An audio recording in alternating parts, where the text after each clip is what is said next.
What's going on, everyone? Welcome back to the show. So I have some good information to provide for you guys today.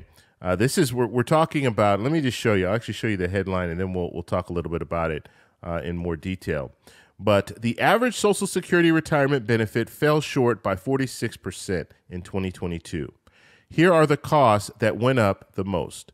So that is what we're going to talk about. We're going to talk about Social Security. We're going to talk about the cost of living adjustment for 2022. Okay, that was at 5.9%. And then we're going to look into why are we seeing this 40% shortfall. So that's what we're going to focus on in this video. But first off, you guys can do me a favor. Please like the video, subscribe to the channel, hit that bell notification, and then click all. By clicking all, you'll get notified anytime I put out a video. I put out daily videos. So by clicking the bell notification and clicking all, you should be getting updated every day. All right, so before I get started with the video, I do want to talk a little bit about what I did yesterday. I did kind of a question and answer video. It didn't get that many views, but I want to continue to do this. So let me know in the comments if this is something that you guys are interested in. If you didn't catch that video, I'll post it at the end of this video so you can check it out.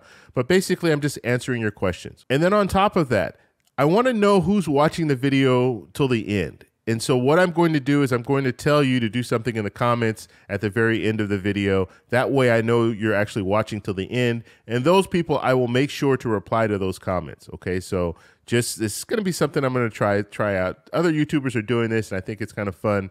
So if you watch to the end, I'll tell you to do a certain thing in the comments, and then that way I'll know that you watched the video to the end. Okay, so let's go ahead, go right back over to this article here, this CNBC article, and we talked about the headline already, so we know that there's a shortfall of 46%. How are they getting that number? So let's take a look at this, and we'll figure this out. So first thing we need to focus on. 5.9% COLA increase. That's for 2022. Was that enough? I think most people are going to tell you that wasn't enough, and they're correct. It was not enough because we saw that 5.9% increase for 2022, but guess what? Inflation was higher than that 5.9%. And so when we're looking at the average person, and this information that I'm talking to you guys about, this is coming from the Senior Citizens League. And so when we're looking in 2022, the average person that's receiving Social Security, they're receiving $1,656.30. Okay, that's for 2022. That's the average. So you have people receiving more and people receiving less. Now, the boost, that 5.9% COLA increase for 2022, that boost was $92.30.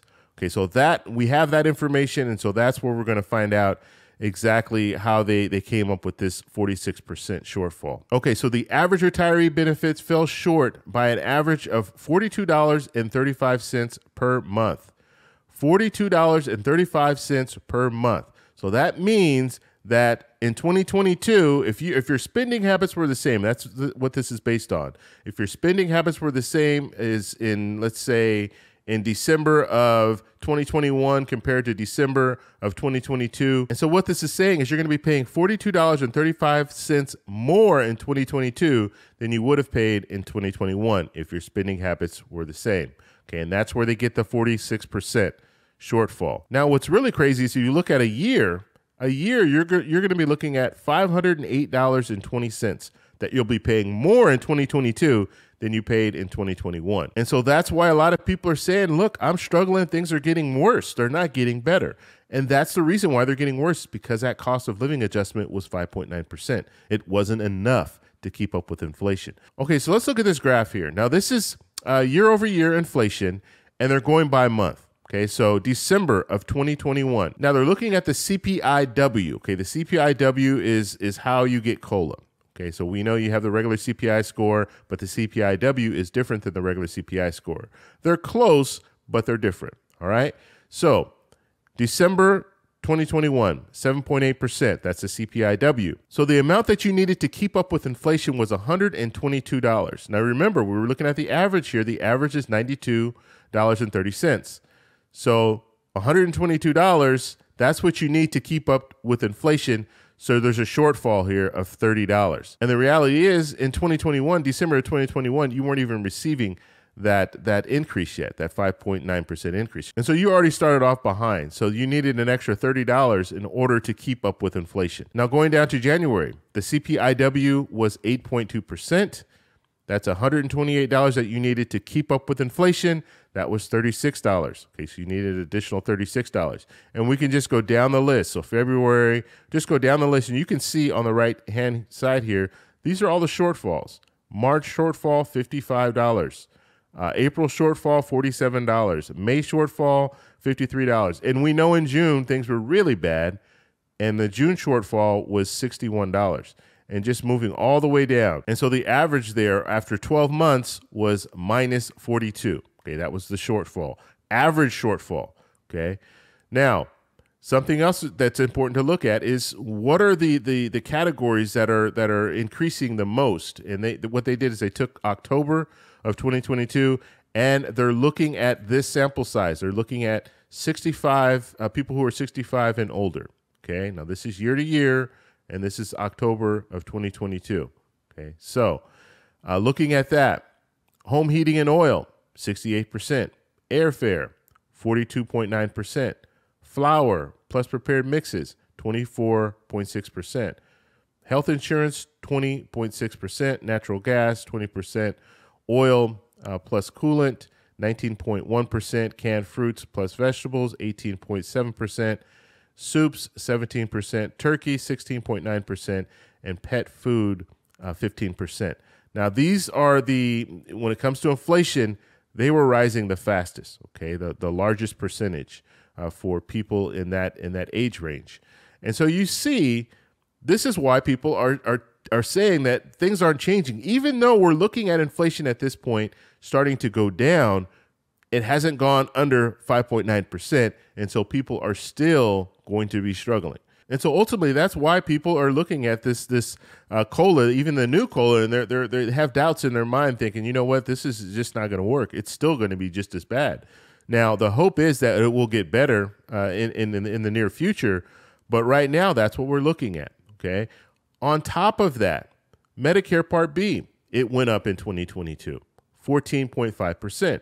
And because Medicare Part B went up and the cost of living adjustment of 5.9% wasn't enough, people were in the hole even more.